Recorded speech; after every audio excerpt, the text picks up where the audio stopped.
ಕೇಂದ್ರದಲ್ಲಿ picture clear ಆಗಿದೆ. ಯಾವುದೇ ಗೊಂದಲಗಳು, ಅನ್ಸರ್ಟನಿಟಿಗಳಿಲ್ಲ. 9ನೇ ತಾರೀಖು ಭಾನುವಾರ 9ನೇ ತಾರೀಖು 3ನೆಯ ಸಲ ನರೇಂದ್ರ ಮೋದಿ ಪ್ರಧಾನಿಯಾಗಿ ಪ್ರಮಾಣ ವಚನ ಸ್ವೀಕರಿಸಲಿದ್ದಾರೆ. ನೆಹರು ನಂತರ ಈ ರೆಕಾರ್ಡ್ ಮಾಡ್ತಾ ಇರುವ ನೆಕ್ಸ್ಟ್ ಮನುಷ್ಯ ನರೇಂದ್ರ ಮೋದಿ.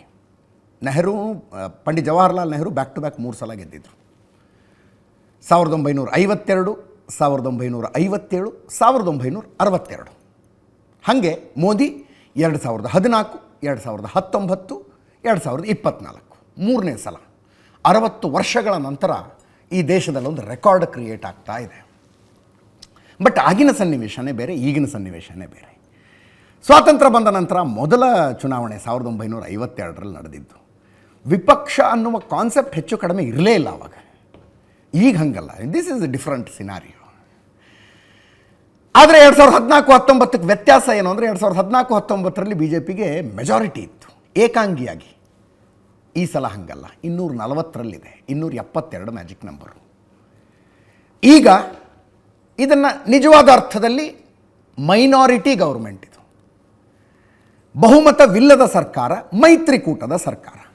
ಆ್ಯಕ್ಚುಲಿ 8ನೇ ತಾರೀಕು ಪ್ರಮಾಣ ವಚನ ಅಂತ ನಿಗದಿಯಾಗಿತ್ತು, ಒಂದು ದಿವಸ ಮುಂದೂಡಿದರು. ಭಾನುವಾರ ಸಂಜೆ 6 ಗಂಟೆಗೆ ರಾಷ್ಟ್ರಪತಿ ಭವನದಲ್ಲಿ ಪದಗ್ರಹಣ ಸಮಾರಂಭ. ಬಿಜೆಪಿಯ ಜೊತೆಗೆ NDA ಮಿತ್ರ ಪಕ್ಷಗಳ ಕೆಲವರು ಕೂಡ ಮಂತ್ರಿಗಳಾಗಿ ಪ್ರಮಾಣ ವಚನ ಸ್ವೀಕರಿಸಲಿದ್ದಾರೆ. ಆದರೆ ನೆನಪಿರಲಿ, ರಿಸಲ್ಟ್ ಬಂದ ದಿವಸ 4ನೇ ತಾರೀಕು ಒಡಿಸ್ಸಾ ಮತ್ತು ಆಂಧ್ರ ಪ್ರದೇಶದ ವಿಧಾನಸಭಾ ಚುನಾವಣೆಯ ರಿಸಲ್ಟು ಬಂದಿತ್ತು. ಆಂಧ್ರ ಪ್ರದೇಶದಲ್ಲಿ NDA ಲ್ಯಾಂಡ್ಸ್ಲೈಡ್ ವಿಕ್ಟ್ರಿ ಪಡೀತು, ಭಾರಿ ಬಹುಮತದ ಗೆಲುವು. ಅಲ್ಲಿ TDP ಏಕಾಂಗಿಯಾಗಿ ಅಧಿಕಾರ ಮಾಡಬಹುದು. ತೆಲುಗುದೇಶಂ ಪಾರ್ಟಿ, ಚಂದ್ರಬಾಬು ನಾಯ್ಡು ಅವ್ರದ್ದು, ಅವರು ಆವತ್ತೇ ಘೋಷಣೆ ಮಾಡಿದ್ರು 9ನೇ ತಾರೀಕು ಪ್ರಮಾಣ ವಚನ ಅಂತ. ಈಗ 9ನೇ ತಾರೀಕು ನರೇಂದ್ರ ಮೋದಿಯವರ ಪ್ರಮಾಣ ವಚನ ಇರೋದ್ರಿಂದ ಆಂಧ್ರದಲ್ಲಿ ಚಂದ್ರಬಾಬು ನಾಯ್ಡು ಅವರ ಪ್ರಮಾಣ ವಚನವನ್ನು 12ನೇ ತಾರೀಕಿಗೆ ಮುಂದೂಡಲಾಗಿದೆ. 12ನೇ ತಾರೀಕಿಗೆ ಪೋಸ್ಟ್ಪೋನ್ ಮಾಡಿದ್ದಾರೆ ಅದನ್ನು. ಇನ್ನು ನರೇಂದ್ರ ಮೋದಿ ಅವರ ಪ್ರಮಾಣ ವಚನಕ್ಕೆ ವಿದೇಶದ ಗಣ್ಯರಿಗೆ ಆಹ್ವಾನ ಕೊಡಲಾಗಿದೆ. ಬಾಂಗ್ಲಾದೇಶದಿಂದ ಶೇಖ್ ಹಸೀನಾ, ಬಾಂಗ್ಲಾದೇಶದ ಪ್ರಧಾನಿ ಶೇಖ್ ಹಸೀನಾ, ಶ್ರೀಲಂಕಾ ಅಧ್ಯಕ್ಷ ರಣಿಲ್ ವಿಕ್ರಮಸಿಂಘೆ, ಪುಷ್ಪಕಮಲ್ ದಹಲ್ ನೇಪಾಳದ ಪ್ರಧಾನಿ, ಜಿಗ್ಮೆ ಖೇಸರ್ ವಾಂಗ್ಚುಕ್ ಭೂತಾನದ ರಾಜ, ಮೊಹಮ್ಮದ್ ಮೈಸ್ ಮಾಲ್ಡೀವ್ಸ್ನ ಅಧ್ಯಕ್ಷರಿಗೆ, ಪಾಕಿಸ್ತಾನ ಒಂದನ್ನು ಬಿಟ್ಟು ಅಕ್ಕಪಕ್ಕದ ದೇಶಗಳಿಗೆಲ್ಲ ಆಹ್ವಾನ ಹೋಗಿದೆ. ಪ್ರಮಾಣ ವಚನ ಸ್ವೀಕಾರ ಸಮಾರಂಭಕ್ಕೆ ಬನ್ನಿ ಅಂತ ಎಲ್ಲರೂ ಬರ್ತಾರೆ. ಮಾಲ್ಡೀವ್ಸ್ ಅಧ್ಯಕ್ಷರು ಓಡ್ಕೊಂಬರ್ತಾರೆ. ನಾಳೆ ಬೆಳಗ್ಗೆ ಮೋದಿ ನೇತೃತ್ವದಲ್ಲಿ 10 BJP ಸಂಸದೀಯ ಪಕ್ಷದ ಸಭೆ, ಇದನ್ನ ಪಾರ್ಲಿಮೆಂಟ್ರಿ ಪಾರ್ಟಿ ಮೀಟಿಂಗ್ ಅಂತ ಕರೀತಾರೆ. ರಾಜ್ಯಗಳಲ್ಲಾದರೆ ಲೆಜಿಸ್ಲೇಟಿವ್ ಪಾರ್ಟಿ ಮೀಟಿಂಗ್ ಅಂತಾರೆ, ಶಾಸಕಾಂಗ ಪಕ್ಷದ ಸಭೆ ಅಂತಾರೆ. ಕೇಂದ್ರದಲ್ಲಿ ಸಂಸದೀಯ ಪಕ್ಷದ ಸಭೆ. ಫಾರ್ಮ್ಯಾಲಿಟಿ ಇದು. ಏನು, ಎಲ್ಲ ಸಂಸದರು ಸೇರ್ತಾರೆ, ಅಲ್ಲೊಂದು ಮಂಡಿಸಲಾಗುತ್ತೆ, ನಿರ್ಣಯವನ್ನು ಮಂಡಿಸಲಾಗುತ್ತೆ. ಸಂಸದೀಯ ಪಕ್ಷದ ನಾಯಕರಾಗಿ ನರೇಂದ್ರ ಮೋದಿಯವರನ್ನು ಆರಿಸುವುದು ಅಂತ. ಅದನ್ನು ಇನ್ನೊಬ್ಬರು ಅನುಮೋದಿಸ್ತಾರೆ, ಉಳಿದವರೆಲ್ಲರೂ ಓಕೆ ಅಂತಾರೆ. That is the formality. ಅಂದರೆ ಸಂಸದೀಯ ಪಕ್ಷ ಸಭೆ ಸೇರಿ ತನ್ನ ನಾಯಕನನ್ನು ಆರಿಸಿತು ಅಂತ. ಇದರಲ್ಲಿ BJPಯ ಸಂಸದರು ಎಲ್ಲರೂ ಇರ್ತಾರೆ. ಇದಾದ ನಂತರ ನರೇಂದ್ರ ಮೋದಿಯವರ ನೇತೃತ್ವದಲ್ಲಿ NDA ಸಂಸದೀಯ ಪಕ್ಷದ ಸಭೆ. ಅದರಲ್ಲಿ ಎಲ್ಲ ಮಿತ್ರ ಪಕ್ಷಗಳ ಸಂಸದರು ಕೂಡ ಅಲ್ಲಿಗೆ ಬಂದು ಜಾಯ್ನ್ ಆಗ್ತಾರೆ. ಮಿತ್ರ ಪಕ್ಷಗಳ ಸಂಸದರು ಬೆಳಗ್ಗೆ ಮೋದಿ ಮಾತಾಡ್ತಾರೆ, ನೋಡೋಣ ಏನು ಮಾತಾಡ್ತಾರೆ BJP ಸಂಸದೀಯ ಪಕ್ಷದ ಸಭೆಯಲ್ಲಿ ಅಥವಾ NDA ಪಕ್ಷದ ಸಭೆಯಲ್ಲಿ ಏನು ಮಾತಾಡ್ತಾರೆ ಅಂತ. ಈಗಾಗಲೇ ಒಂದು ಸಲ ರಾಷ್ಟ್ರಪತಿಗಳನ್ನು ಭೇಟಿಯಾಗಿ ರಾಜೀನಾಮೆ ಕೊಟ್ಟಿದ್ದಾರೆ. ರಾಷ್ಟ್ರಪತಿಗಳು ನೀವು ಹಂಗಾಮಿ ಪ್ರಧಾನಿಯಾಗಿ ಮುಂದುವರಿಬೇಕು, ಮುಂದಿನ ಸರ್ಕಾರ ರಚನೆ ಆಗೋ ತನಕ ಅಂತ ಮನವಿ ಮಾಡಿಕೊಂಡಿದ್ದಾರೆ. ಈಗ ನರೇಂದ್ರ ಮೋದಿ ಹಂಗಾಮಿ ಪ್ರಧಾನಿ. ನಾಳೆ ಸಂಜೆ ರಾಷ್ಟ್ರಪತಿಗಳನ್ನು ಭೇಟಿಯಾಗಿ ಅವರಿಗೆ ನಮ್ಮ ಹತ್ರ ಬೇಕಾದ ಮೆಜಾರಿಟಿ ಇದೆ, ಸರ್ಕಾರ ರಚಿಸೋದಕ್ಕೆ ಬೇಕಾದಂಥ ಬಹುಮತ ಇದೆ, ನಮಗೊಂದು ಆಹ್ವಾನ ಕೊಡಿ ಅಂತ ಕೇಳ್ತಾರೆ. ಆವಾಗ NDA ಮಿತ್ರ ಪಕ್ಷಗಳು ಕೊಟ್ಟಿರುವ ಬೆಂಬಲ ಪತ್ರವನ್ನು ಕೂಡ ರಾಷ್ಟ್ರಪತಿಗೆ ಕೊಡಲಾಗುತ್ತೆ. ಇದು ಪ್ರೊಸೀಜರ್ ಹೆಂಗೆ ಅಂದರೆ, ಚುನಾವಣೆ ಮುಗಿದು ಫಲಿತಾಂಶ ಬಂದ ನಂತರ ಎಲೆಕ್ಷನ್ ಕಮಿಷನ್ನು ಫಲಿತಾಂಶವನ್ನು ತೆಗೆದುಕೊಂಡು ಹೋಗಿ ರಾಷ್ಟ್ರಪತಿ ಕೊಡುತ್ತೆ, ರಾಷ್ಟ್ರಪತಿಗಳೇ ಕೊಡುತ್ತೆ. ಇವತ್ತು ಕೊಟ್ಟಿದ್ದಾರೆ, ಇಂತಿಂಥ ಪಕ್ಷ ಇಷ್ಟಿಷ್ಟು ಕ್ಷೇತ್ರಗಳನ್ನು ಗೆದ್ದುಕೊಂಡಿದೆ, ಇಂತಿಂಥವ್ರಿಗೆ ಇಷ್ಟಿಷ್ಟು ಬಲ ಇದೆ ಅಂತ ಎಲೆಕ್ಷನ್ ಕಮಿಷನ್ ಒಂದು ಕೊಟ್ಟಿರುತ್ತೆ. ಸೊ ಎಲೆಕ್ಷನ್ ಕಮಿಷನ್ಗೆ NDA INDA ಸಂಬಂಧ ಇಲ್ಲ, ಮೈತ್ರಿ ಎಲೆಕ್ಷನ್ ಕಮಿಷನಿಗೆ ಸಂಬಂಧ ಇಲ್ಲ, ಅವರು ಪಕ್ಷ ಅಷ್ಟೇ ಸಂಬಂಧ. ಈಗ ರಾಷ್ಟ್ರಪತಿಗಳು ಕೂತ್ಕೊಂಡು ಸಂಖ್ಯೆಗಳನ್ನು ನೋಡಿದ್ರೆ ಅವರೆದುರಿಗೆ ಯಾವ ಪಕ್ಷ ಎಷ್ಟು ತಗೊಂಡಿದೆ ಅಂತ ಗೊತ್ತಿದೆ, ಜೊತೆಗೆ ಯಾರಿಗೂ ಮೆಜಾರಿಟಿ ಇಲ್ಲ ಅಂತ ಗೊತ್ತಿದೆ. ಮೋದಿ ಹೋಗಿ ಏನು ಹೇಳ್ತಾರೆ, ನಿಮ್ಮ ಎದುರಿಗಿರುವ ರಿಸಲ್ಟ್ಗಳ ಪೈಕಿ ಇಂತಿಂಥ ಪಕ್ಷ ಗೆದ್ದಿರುವ ಇಷ್ಟಿಷ್ಟು ಸ್ಥಾನಗಳು ನಮ್ಮ ಜೊತೆಗಿದ್ದಾವೆ, ನೋಡಿ ಇಲ್ಲಿ ಬೆಂಬಲದ ಪತ್ರ ಇದೆ ಅಂತ ರಾಷ್ಟ್ರಪತಿಗಳಿಗೆ ಕೊಡ್ತಾರೆ. ಆವಾಗ ಆಹ್ವಾನ ರಾಷ್ಟ್ರಪತಿಗಳಿಂದ, ನಿಮಗೆ ಪ್ರಮಾಣ ವಚನ ಸ್ವೀಕರಿಸ್ತೀನಿ, ಪ್ರಮಾಣ ವಚನ ಬೋಧಿಸ್ತೀನಿ ಬನ್ನಿ ಅಂತ ರಾಷ್ಟ್ರಪತಿಗಳು ಹೇಳ್ತಾರೆ. This is the formality. ಒಂದು ವೇಳೆ ಬೆಂಬಲ ಪತ್ರ ಇಲ್ಲದೆ ಹೋದರೆ ಪರಿಪಾಠ ಇರೋದು ಸಿಂಗಲ್ ಲಾರ್ಜೆಸ್ಟ್ ಪಾರ್ಟಿಗೆ ಮೊದಲ ಆಹ್ವಾನ ಕೊಡಬೇಕು ಅಂತ. ಎಲ್ಲಕ್ಕಿಂತ ದೊಡ್ಡ ಪಕ್ಷವಾಗಿ ಯಾವ ಪಕ್ಷ ಹೊರಹೊಮ್ಮಿದೆಯೋ ಅವರಿಗೆ ಮೊದಲ ಆಹ್ವಾನವನ್ನು ಕೊಡಬೇಕು ಅಂತ ಆ ಪರಿಪಾಠ ಇದೆ. ಆ ಪ್ರಕಾರ ಕೂಡ BJPಗೆ ಮೊದಲ ಆಹ್ವಾನ ಬರಬೇಕು, ಕೊಡ್ತಾರೆ. ನಾಳೆ ಆ ಫಾರ್ಮ್ಯಾಲಿಟಿ ಮುಗಿಯುತ್ತೆ. ಜೂನ್ 9ನೇ ತಾರೀಕು ನರೇಂದ್ರ ಮೋದಿ 3ನೇ ಸಲ ಈ ದೇಶದ ಪ್ರಧಾನಮಂತ್ರಿಯಾಗಿ ಅಧಿಕಾರ ವಹಿಸಿಕೊಳ್ಳುವ ಮೂಲಕ ಒಂದು ರೆಕಾರ್ಡ್ ಕ್ರಿಯೇಟ್ ಆಗುತ್ತೆ ಭಾರತದ ರಾಜಕಾರಣದಲ್ಲಿ. ಸತತ 3ನೇ ಸಲ ಪಂಡಿತ್ ಜವಾಹರ್ಲಾಲ್ ನೆಹರು ನಂತರ ಪ್ರಧಾನಿಯಾದಂಥ ವ್ಯಕ್ತಿ ನರೇಂದ್ರ ಮೋದಿ ಅನ್ನುವ ರೆಕಾರ್ಡ್ ಈ ದೇಶದಲ್ಲಿ ಕ್ರಿಯೇಟ್ ಆಗುತ್ತೆ. ಇದೆಲ್ಲದರ ಮಧ್ಯದಲ್ಲಿ NDA ಬಲಾಬಲ ಈಗ 300 ಪಾರ್ ಆಗಿದೆ. 300 ಪಾರ್. 292 ಪ್ರೀಪೋಲ್ ಅಲಯನ್ಸ್ಗಳಿಂದ NDA ಗೆದ್ದಿರೋದು, ಚುನಾವಣಾ ಪೂರ್ವ ಮೈತ್ರಿಗಳಿಂದ 292 ಗೆದ್ದಿದೆ. ಈಗ NDA ಸರ್ಕಾರ ರಚಿಸುವುದು ಖಚಿತ ಅಂತಾದಾಗ 7 ಜನ ಪಕ್ಷೇತರರು, ಬೇರೆ ಒಂದು 3 ಸಣ್ಣ ಸಣ್ಣ ಪಕ್ಷಗಳ ಸಂಸದರು, ಒಟ್ಟು 10 ಜನ ನಾವು NDAನ ಬೆಂಬಲಿಸ್ತೀವಿ ಅಂತ ಬಂದಿದ್ದಾರೆ. ಆಗ ಅವರ ಬೆಂಬಲದೊಂದಿಗೆ 292ರಿಂದ 302ಕ್ಕೆ ಹೋಯಿತು NDA ಸಂಖ್ಯೆ. ಇದು ಸಹಜ. ಇದು ಅತಂತ್ರ ಇದ್ದಂಥ ಸಂದರ್ಭದಲ್ಲಿ ಒಂದು ಬೇಡಿಕೆ ಪಕ್ಷೇತರರಿಗೆ ಜಾಸ್ತಿ ಬರುತ್ತೆ. ಆ ಪಕ್ಷೇತರರು ಯಾರ ಸರ್ಕಾರ ರಚನೆ ಆಗುತ್ತೋ ಅವ್ರನ್ನ ಬೆಂಬಲಿಸ್ತಾರೆ. ಕರ್ನಾಟಕದಲ್ಲಿ ಕಾಂಗ್ರೆಸ್ 135 ಕ್ಷೇತ್ರಗಳನ್ನು ಗೆಲ್ಲುವ ಮೂಲಕ ಲ್ಯಾಂಡ್ಸ್ಲೈಡ್ ವಿಕ್ಟರಿ ಪಡೆದರೂ ಕೂಡ ಇನ್ನೂ 3 ಜನ ಕಾಂಗ್ರೆಸ್ಸನ್ನೇ ಬೆಂಬಲಿಸಿದರು. ಸರ್ಕಾರ ಇದೆ. ಈಗ ಈ 10 ಜನರಿಗೆ ಕ್ಯಾಬಿನೆಟ್ ದರ್ಜೆಯನ್ನು ಕೊಡ್ತಾರಾ, ಮಂತ್ರಿಗಿರಿಯನ್ನು ಕೊಡಬೇಕಾ? ಆ ಪಾಸಿಬಿಲಿಟಿ ಇರೋದಿಲ್ಲ. ಅವ್ರಿಗೇನು, ನಮ್ಮ ಸರ್ಕಾರ ಇದೆ, ಕ್ಷೇತ್ರದ ಕೆಲಸಗಳನ್ನು ಮಾಡಿಸಿಕೊಳ್ಳಬಹುದು ಅಂತ, ಕ್ಷೇತ್ರಕ್ಕೆ ಯೋಜನೆಗಳನ್ನು ತರಬಹುದು, ಅಭಿವೃದ್ಧಿ ಕೆಲಸಗಳಾಗ್ತವೆ.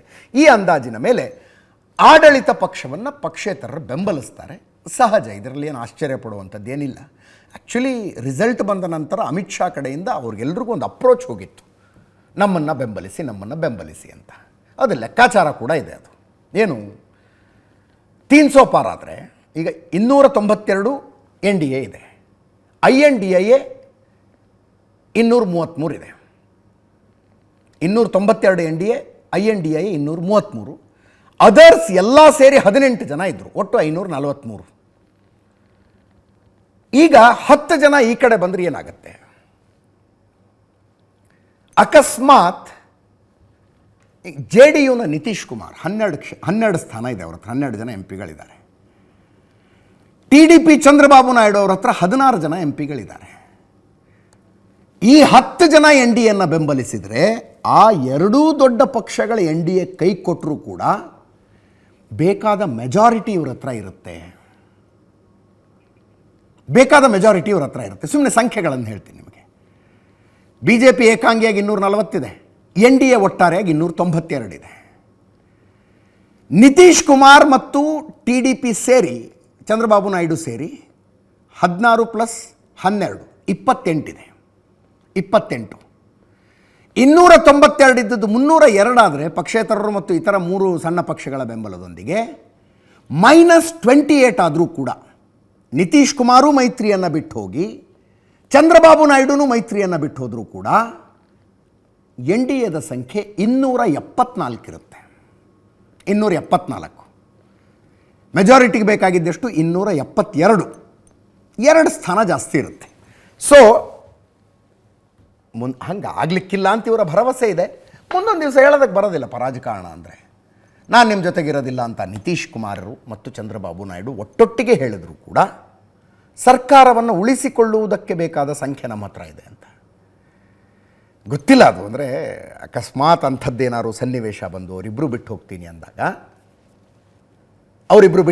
ಅಂದರೆ ಅವರಿಬ್ಬರು INDA ಮೈತ್ರಿಕೂಟದ ಹತ್ರ ಹೋಗ್ತೀನಿ ಅಂತ INDA ಒಂದು ಪ್ರಯತ್ನವನ್ನು ಮಾಡಿದ್ರೆ ಪಕ್ಷೇತರರು ಆ ಕಡೆ ಹೋಗಬಹುದು. ಆ ಸಾಧ್ಯತೆಗಳನ್ನು ಅಲ್ಲಗಳೆಯೋದಕ್ಕಾಗೋದಿಲ್ಲ. ಒಟ್ಟಿನಲ್ಲಿ ಬಲಾಬಲವನ್ನು ಗುಂಪುಗೂಡಿಸಿಕೊಳ್ತಾ ಇದ್ದಾರೆ. ಅದೊಂದಂತೂ ನಡೀತಾ ಇದೆ. 300 ಪಾರ್ NDA ಒಟ್ಟಾರೆಯಾಗಿ ಈಗ ಪ್ರೀಪೋಲ್ ಅಲಯನ್ಸು ಮತ್ತು ಪೋಸ್ಟ್ ಪೋಲ್ ಅಲಯನ್ಸ್ ಎರಡನ್ನೂ ಸೇರಿಸಿದರೆ ಇದೆಲ್ಲದರ ಮಧ್ಯದಲ್ಲಿ ಆನ್ ವಾಟ್ ಕಂಡೀಷನ್ಸ್ ಅನ್ನೋ ಪ್ರಶ್ನೆ ಸಹಜವಾಗಿ ಬರುತ್ತೆ. ಬೆಂಬಲ ಕೊಟ್ಟರಲ್ಲ ನಿತೀಶ್ ಕುಮಾರು, ಚಂದ್ರಬಾಬು ನಾಯ್ಡು, ಕುಮಾರಸ್ವಾಮಿ, ದೇವೇಗೌಡರು, ಅಲ್ಲಿ LJP, RLD ಖಾತೆ ಹಂಚಿಕೆ ಆಗಬೇಕು. ನಾನು ನಿನ್ನೆ ಕೂಡ ವಿವರವಾಗಿ ಹೇಳಿದೆ. 2014-2019 ಕತೆ ಬೇರೆ ಇತ್ತು. BJPಗೆ ಯಾರ ಅವಶ್ಯಕತೆಯೂ ಇರಲಿಲ್ಲ. ಆದರೂ ಮಿತ್ರ ಪಕ್ಷಗಳನ್ನು ಒಟ್ಟಿಗೆ ಇಟ್ಕೊಂಡಿದ್ರು. BJP ಏನು ಹೇಳಿದ್ದು, ಕ್ಯಾಬಿನೆಟ್ ದರ್ಜೆಗಳನ್ನು ಕೇಳಬೇಡಿ, ಮಿನಿಸ್ಟರ್ ಆಫ್ ಸ್ಟೇಟ್ಸ್ ನಿಮಗೆ ಕೊಡ್ತೀವಿ ಅಂತ. ಮಿತ್ರ ಪಕ್ಷಗಳವರೆಲ್ಲ ರಾಜ್ಯ ಖಾತೆಯ ಸಚಿವರಾದರು. BJPಯಿಂದ ಗೆದ್ದಂಥವರು ಅಥವಾ ರಾಜ್ಯಸಭೆಯಿಂದ ಬಂದಂಥವರು BJPಯ ಸದಸ್ಯರು ಕ್ಯಾಬಿನೆಟ್ನಲ್ಲಿದ್ದರು. ಈ ಸಲ ಹಾಗಾಗೋದಿಲ್ಲ. ಕ್ಯಾಬಿನೆಟ್ನಲ್ಲೇ ಮಿತ್ರ ಪಕ್ಷಗಳವರು ಇರ್ತಾರೆ. ಸೊ ಒಟ್ಟಾರೆಯಾಗಿ ಡಿಮಾಂಡ್ ಏನು ಹಂಗಿದ್ರೆ, ಖಾತೆ ಹಂಚಿಕೆ ಒಂದು ಕಗ್ಗಂಟು ಡಿಮಾಂಡ್ ಮಾಡ್ತಾರೆ. ಈಗ BJPಯವರು 4:1 ಅಂತ ಇದ್ದಾರೆ. 4:1 ರೇಷಿಯೋನಲ್ಲಿ ಕೊಡ್ತೀವಿ ನಾವು ಅಂತ. 4:1 ಅಂದ್ರೇನು? 4 ಜನ ಸಂಸದರು ನಿಮಗಿದ್ರೆ ಒಂದು ಸಚಿವ ಸ್ಥಾನ ಅಂತ. ಪಿಯೂಷ್ ಗೋಯಲ್ಲು ನೀವು ಚಂದ್ರಬಾಬು ನಾಯ್ಡು ಅವರ ಜೊತೆಗೆ ಮಾತುಕತೆ ಮಾಡ್ಕೊಂಡು ಬಗೆಹರಿಸ್ಕೊಂಡು ಬನ್ನಿ ಅಂತ ಪಿಯೂಷ್ ಗೋಯಲ್ಗೆ ರೆಸ್ಪಾನ್ಸಿಬಿಲಿಟಿ ಕೊಟ್ಟಿದ್ದಾರೆ. ಅಶ್ವಿನ್ ವೈಷ್ಣವ್ಗೆ ನಿತೀಶ್ ಕುಮಾರ್ ಜೊತೆಗೆ ಮಾತಾಡೋ ಜವಾಬ್ದಾರಿ ನಿಮ್ಮದು ಅಂತ ಹೇಳಿದ್ದಾರೆ. ನಾಳೆ ಸಾಯಂಕಾಲದ ವೇಳೆಗೆ ಇದೆಲ್ಲ ಬಗೆಹರಿಯುವ ಸಾಧ್ಯತೆ ಇದೆ. ಯಾವ ಪಕ್ಷಕ್ಕೆ ಎಷ್ಟು ಖಾತೆ ಮತ್ತು ಯಾವ್ಯಾವ ಖಾತೆ ಅಂತ. TDP ಅವರು 3 ಕ್ಯಾಬಿನೆಟ್ ಸ್ಥಾನಗಳು ನಮಗೆ ಬೇಕು ಅಂತ ಕೇಳ್ತಾ ಇದ್ದಾರೆ. 3 ಕ್ಯಾಬಿನೆಟ್ ಸ್ಥಾನಗಳು ಅಂತ. BJP ಅದಕ್ಕೆ ಓಕೆ ಅಂದಿದೆ ಅಂತ ಮಾಹಿತಿ. TDP ಅವ್ರದ್ದು ಇನ್ನೊಂದು ಡಿಮಾಂಡ್ ಏನು, ಸ್ಪೀಕರ್ ನಮ್ಮವರಾಗಬೇಕು ಅಂತ. BJPಯವರು ಸ್ಪೀಕರ್ ಆಗೋದಿಲ್ಲ, ಡೆಪ್ಯೂಟಿ ಸ್ಪೀಕರ್ ಬೇಕಿದ್ರೆ ಮಾಡ್ತೀವಿ ಅಂತಿದ್ದಾರೆ. ಡೆಪ್ಯೂಟಿ ಸ್ಪೀಕರ್ ಅಲ್ಲೊಂದು ಸ್ವಲ್ಪ ಅಟ್ಕಾಯಿಸ್ಕೊಂಡಿದೆ. ಅದು ಫೈನಲ್ ನಾಳೆ ಅಷ್ಟೊತ್ತಿಗೆ ಆಗಬಹುದು ಅಂತ. TDP ಅವರು ನಮಗೆ ಹಣಕಾಸು ಇಲಾಖೆ, ರೈಲ್ವೆ ಇಲಾಖೆ ಬೇಕು ಅಂತಿದ್ದಾರೆ. BJPಯವರು ಇಲ್ಲ, ಅವೆರಡೂ ಕೇಳಬೇಡಿ, ನಾಗರಿಕ ವಿಮಾನಯಾನ ಮತ್ತು ಉಕ್ಕು ಖಾತೆಗಳನ್ನು ನಿಮಗೆ ಕೊಡ್ತೀವಿ ಅಂದಿದ್ದಾರಂತೆ. ನಾಗರಿಕ ವಿಮಾನಯಾನ, ಉಕ್ಕು ಖಾತೆಗಳು. ಒಂದು ನಂಬರ್ ಆಫ್ ಮಿನಿಸ್ಟರ್ಸ್ ಡಿಸೈಡ್ ಆಗಬೇಕು, ಇನ್ನೊಂದು ಯಾವ ಖಾತೆಗಳು ಅನ್ನೋದು ಡಿಸೈಡ್ ಆಗಬೇಕು. ಇನ್ನು ಆ ಕಡೆ 12 ಸಂಸದರನ್ನು ಹೊಂದಿರುವ JDUನ ನಿತೀಶ್ ಕುಮಾರ್ ಅವರು ನಮಗೂ 3 ಬೇಕು ಅಂತಿದ್ದಾರೆ. 3 ಕ್ಯಾಬಿನೆಟ್ ದರ್ಜೆಯ ಸ್ಥಾನಮಾನಗಳು ಬೇಕು, ಕ್ಯಾಬಿನೆಟ್ ದರ್ಜೆಯ ಸಚಿವರು 3 ಆಗಬೇಕು ನಮ್ಮಲ್ಲಿ ಅಂತ. BJPಯವರು ಅದಕ್ಕೆ ಓಕೆ ಅಂದಿದ್ದಾರೆ ಅಂತ. JDUನವರು ರೈಲ್ವೆ ಇಲಾಖೆ ನಮಗೂ ಕೊಡಿ ಅಂತಿದ್ದಾರೆ. BJPಯವರು ಇಲ್ಲ, ರೈಲ್ವೆ ಇಲಾಖೆ ಕೊಡೋಕ್ಕಾಗಲ್ಲ, ಯಾವ್ಯಾವ ಖಾತೆಗಳನ್ನು ಕೊಡೋದಕ್ಕಾಗೋದಿಲ್ಲ ಅಂತ ಕ್ಲಿಯರಾಗಿ ಹೇಳಿದ್ದಾರೆ ಅನ್ನೋದು ಸುದ್ದಿ ಇದೆ. ಅದನ್ನು ಹೇಳ್ತೀನಿ ನಾನು. ಗ್ರಾಮೀಣಾಭಿವೃದ್ಧಿ ಮತ್ತು ಪಂಚಾಯತ್ ರಾಜ್ ತಗೊಳ್ಳಿ ಅಂತ. ಉಳಿದಿದ್ದು ಇನ್ನೊಂದು ಯಾವುದೋ ಯೋಚನೆ ಮಾಡೋಣ. ಗ್ರಾಮೀಣಾಭಿವೃದ್ಧಿ, ಪಂಚಾಯತ್ ರಾಜ್ ನೀವು ತಗೊಳ್ಳಿ ಅಂತಿದ್ದಾರಂತೆ. ಇನ್ನು ಏಕನಾಥ್ ಶಿಂಧೆ ಬಣದ ಶಿವಸೇನೆ 1 ಕ್ಯಾಬಿನೆಟ್ಟು 2 ರಾಜ್ಯ ಖಾತೆಗಳನ್ನು ಕೇಳ್ತಾ ಇದೆ. BJPಯವರು ಇಲ್ಲ, ಒಂದೇ ಕ್ಯಾಬಿನೆಟ್ಟು, ಬೃಹತ್ ಕೈಗಾರಿಕೆ ನಿಮಗೆ ಅಂತಿದ್ದಾರಂತೆ. ಇನ್ನು LJP 5 ಸಂಸದರನ್ನು ಹೊಂದಿದ್ದಾರೆ. ರಾಮ್ ವಿಲಾಸ್ ಪಾಸ್ವಾನ್ ಮಗ ಚಿರಾಗ್ ಪಾಸ್ವಾನ್ರ ಪಕ್ಷ. 5 ಜನ MP ಗಳಿದ್ದಾರೆ, 2 ಕ್ಯಾಬಿನೆಟ್ ಮಿನಿಸ್ಟರ್ಸ್ ನಮ್ಮವರಾಗಬೇಕು ಅಂತಿದ್ದಾರೆ. BJPಯವರು 1 ಮಾತ್ರ ಆಗುತ್ತೆ ಅಂದಿದ್ದಾರೆ. JDS ಕರ್ನಾಟಕದಿಂದ JDSನವರು 2 ಕ್ಯಾಬಿನೆಟ್ ದರ್ಜೆಗಳನ್ನು ಕೇಳ್ತಾ ಇದ್ದಾರೆ. 2 ಕ್ಯಾಬಿನೆಟ್ ಸಚಿವಗಿರಿಯನ್ನು ಕೇಳ್ತಾ ಇದ್ದಾರಂತೆ. ನನಗೆ ಆಶ್ಚರ್ಯ ಆಗ್ಬಿಡ್ತು ಈ ಸುದ್ದಿ ಕೇಳಿ. ಅಲ್ಲೇ ಗೆದ್ದವರೇ 2 2 ಕ್ಯಾಬಿನೆಟ್ ದರ್ಜೆ. ಅಲ್ಲಿಗೆ ಕುಮಾರಸ್ವಾಮಿ ಅವರು central minister. Luck May luck ಅನ್ನೋ ಹಾಗೆ ಕೋಲಾರದಿಂದ ಗೆದ್ದಿರುವ ಮಲ್ಲೇಶ್ ಬಾಬು ಅವರು ಕ್ಯಾಬಿನೆಟ್ ಮಿನಿಸ್ಟರ್ ಆಗಿಬಿಡ್ತಾರಾ ಅಂತ. ಇಲ್ಲ, JDSನ ಆಫರ್ ಬೇರೆ ಥರ ಇದೆ. ಒಂದು, JDS ಲೆಕ್ಕದಲ್ಲಿ ಕುಮಾರಸ್ವಾಮಿಯವರ ಕ್ಯಾಬಿನೆಟ್ ಮಿನಿಸ್ಟರ್ ಆಗಬೇಕು. ಇನ್ನೊಂದು, JDS ಲೆಕ್ಕದಲ್ಲೇ ನಿಮ್ಮ ಪಕ್ಷದಿಂದ ಗೆದ್ದಿರುವ ಡಾಕ್ಟರ್ CN ಮಂಜುನಾಥರನ್ನು ಕ್ಯಾಬಿನೆಟ್ಟಿಗೆ ತಗೊಳ್ಳಿ, CN ಮಂಜುನಾಥು ಕ್ಯಾಬಿನೆಟ್ನಲ್ಲಿರಬೇಕು ಅಂತ ಕುಮಾರಸ್ವಾಮಿಯವ್ರದ್ದು ಇವರ ಕಡೆಯಿಂದ ಹೋಗಿರುವಂಥ ಡಿಮಾಂಡ್. ಅದು BJPಯವರು ಹಂಗೆ ಆಗೋದಿಲ್ಲ ಅಂತಿದ್ದಾರಂತೆ. 1 ಕೊಡ್ತೀವಿ ಕ್ಯಾಬಿನೆಟ್ ದರ್ಜೆ, ಕೃಷಿ ಇಲಾಖೆ ಕೊಡೋದಕ್ಕೂ ಓಕೆ ಅನ್ನೋ ಥರ ಇದ್ದಾರಂತೆ. ಕೃಷಿ ಸಚಿವರು ಬೇಕಿದ್ರೆ ಆಗಿ 1 ಮಾತ್ರ ಕೊಡ್ತೀವಿ, BJP ಕಡೆಯಿಂದ ಹೋಗಿರುವ ಕೌಂಟರ್ ಆಫರ್ ಅಂತಿದ್ರು. ಇನ್ನು ಜನಸೇನಾ 1 ಕ್ಯಾಬಿನೆಟ್ ನಮಗೆ ಬೇಕು ಅಂದಿದ್ದಾರೆ. ಪವನ್ ಕಲ್ಯಾಣ್ರ ಪಕ್ಷ BJPಯಿಂದ ಓಕೆ ಇದೆ ಅದಕ್ಕೆ. ಮಾಂಜಿ ಪಕ್ಷ ಬಿಹಾರದಲ್ಲಿ ಅವರು ಜಿತಿನ್ ರಾಮ್ ಮಾಂಜಿ ಗೆದ್ದಿರೋದೇ ಒಂದು, ನಮಗೂ ಒಂದು ಕ್ಯಾಬಿನೆಟ್ ಬೇಕು ಅಂತ ಇದ್ದಾರಂತೆ. ಮೋದಿ ಅದಕ್ಕೂ ಓಕೆ ಇದ್ದಾರೆ. ಇನ್ನು ಅಜಿತ್ ಪವಾರ್ NCP ಬಣ ಗೆದ್ದಿರೋದು ಒಂದು ಸ್ಥಾನ, ಒಂದು ಕ್ಯಾಬಿನೆಟ್ ಬೇಕು ಅಂದರೆ ಅದಕ್ಕೂ ಓಕೆ ಇದೆ. ಇದು ಡಿಮಾಂಡ್ ಮತ್ತು ಓಕೆಗಳ ಪಟ್ಟಿ. ಕೆಲವು ವಿಷಯಗಳ ಖಾತೆಗಳ ವಿಷಯದಲ್ಲಿ ಅಟ್ಕಾಯಿಸ್ಕೊಂಡಿದೆ ಅಷ್ಟೇ. 2019 ನರೇಂದ್ರ ಮೋದಿ ಅವರ ಕ್ಯಾಬಿನೆಟ್ನಲ್ಲಿ ಒಟ್ಟು 79 ಜನ ಸಚಿವರಿದ್ದರು. 79 ಜನ, 81 ಅಪ್ಪರ್ ಲಿಮಿಟ್. 81ಕ್ಕಿಂತ ಹೆಚ್ಚು ಜನರನ್ನು ಸಚಿವರನ್ನಾಗಿ ಮಾಡೋ ಹಂಗಿಲ್ಲ. 79ರ ಪೈಕಿ 29 ಸಚಿವರು ಕ್ಯಾಬಿನೆಟ್ ದರ್ಜೆಯವರಾಗಿದ್ದರು. ಸ್ವತಂತ್ರ ಖಾತೆ 3 ಜನರ ಹತ್ರ ಇತ್ತು. 47 ರಾಜ್ಯ ಖಾತೆ ಸಚಿವರಿದ್ದರು. 71 ನಿಮ್ಮ ಕ್ಯಾಬಿನೆಟ್ನ ಅಪ್ಪರ್ ಲಿಮಿಟ್ ಅಂತ ಹೇಳಿದಾಗ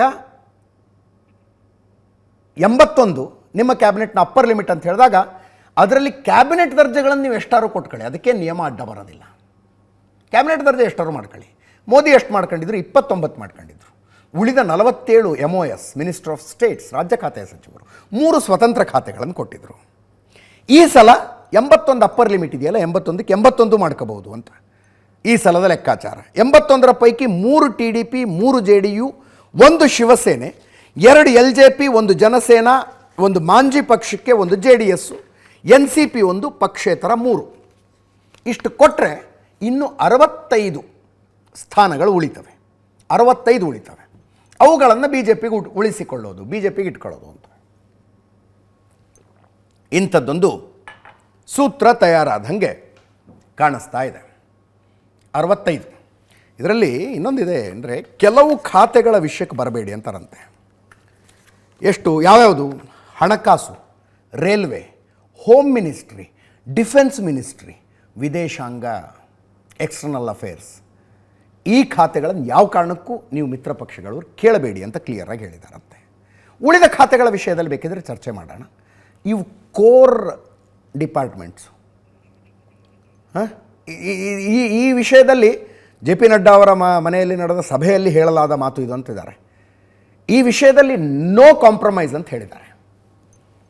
ಹಣಕಾಸು ಇಲಾಖೆ ನೋ ಕಾಂಪ್ರಮೈಸ್, ರೈಲ್ವೆ ಕೊಡೋದಿಲ್ಲ, ಗೃಹ ಇಲಾಖೆ, ಡಿಫೆನ್ಸು, ಎಕ್ಸ್ಟರ್ನಲ್ ಅಫೇರ್ಸ್, ಏನೇ ಮಾತಾಡೋದಿದ್ರು ಈ 5 ಖಾತೆ ಬಿಟ್ಟು ಮಾತಾಡಿ ಅಂತ ಹೇಳಿದಾರಂತೆ. ಬಹುಶಃ ಮಿತ್ರ ಪಕ್ಷಗಳಿಗೂ ಅದು ಓಕೆ ಇದೆ. ಹೇಳಿದ್ರಂತೆ, ಉಳಿದ ಖಾತೆಗಳ ವಿಷಯದಲ್ಲಿ ಬೇಕಿದ್ರೆ ನಾವು ಚೌಕಾಶಿ ಮಾಡೋಣ. ಈ ದೇಶಕ್ಕೆ ಒಳ್ಳೆಯದಾಗಬೇಕು ಅಂದರೆ ಒಂದು ಒಗ್ಗಟ್ಟಿನ ಅನಿವಾರ್ಯತೆ ಇದೆ. ನೀವು ಕೇಳಿದ ಖಾತೆಗಳನ್ನು ಮತ್ತು ನೀವು ಕೇಳಿದಷ್ಟು ಕ್ಯಾಬಿನೆಟ್ ಸ್ಥಾನಗಳನ್ನು ಬಿಟ್ಟುಕೊಡೋದಕ್ಕಾಗೋದಿಲ್ಲ. ನಡ್ಡಾ ಅವರ ಮನೆಯಲ್ಲಿ ಅಮಿತ್ ಶಾ, ರಾಜನಾಥ್ ಸಿಂಗ್ ಅವರ ಜೊತೆಗೆ ಮಾತುಕತೆಯಲ್ಲಿ ಇದು ಕ್ಲಿಯರ್ ಆಗಿದೆ.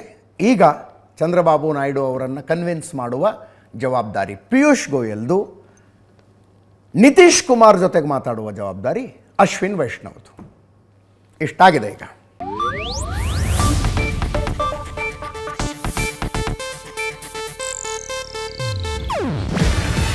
ಇದು ಏಷ್ಯಾನೆಟ್ ನ್ಯೂಸ್ ನೆಟ್ವರ್ಕ್ ಪ್ರಸ್ತುತಿ.